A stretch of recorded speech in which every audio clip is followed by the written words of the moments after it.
would prove all day long, 7 days a week, that it's navigable waters. It's not your property. Where's your property boundary? Where's the ordinary high water mark? Pick your lake. You know what I'm saying? That's why we come back to that agreement that was so cleverly crafted on the very first water quality project. They used a boundary agreement. I've done thousands of servitudes for coastal restoration. Never did we. In the Rycade ruling, when we had a trial, 8-day trial, deciding the navigability of Rycade Lake.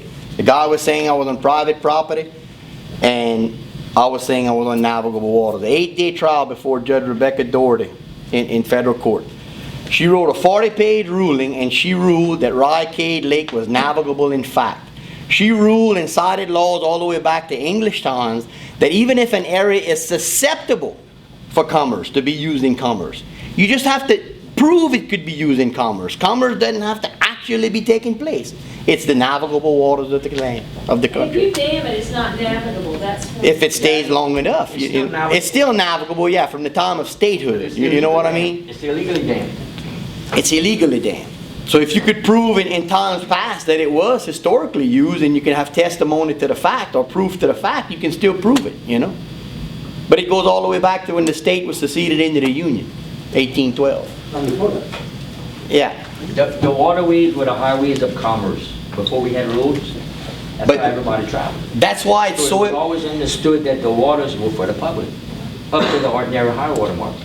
All your navigable waters belong to the public. That's why this issue about the water bottom claimants, I don't like to call them landowners. They might own some land out there, but it's not a lot. The majority of it's lakes, bays, and water bottoms below the ordinary high water mark. The ordinary high is 17.5 feet at Beulah Rose.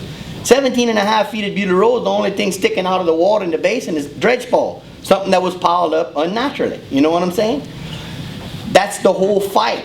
Well, it's like about crawfishing and trespassing. No, we're not trespassing. They don't want us proving that they don't own the property because they've been getting millions and billions of dollars for the past decades that belongs to our state. That's why we're the poorest state in the country. Private corporations have been stealing it. I mean, and donating and using our state agencies to donate it to them. What Dan was saying on Postillion. We got a 37-acre lease. Tell you how valuable and why are they fighting? 37 acres. And we pay for it. Water bottom Schools too. that have netted since 2005. That has grossed over $20 million in oil and gas production. That's just that's not the private land. That's one So area. you wonder why are they doing this? It's not only to control access for their own use, but it's all about the natural resources, the oil and gas, the timber. One of the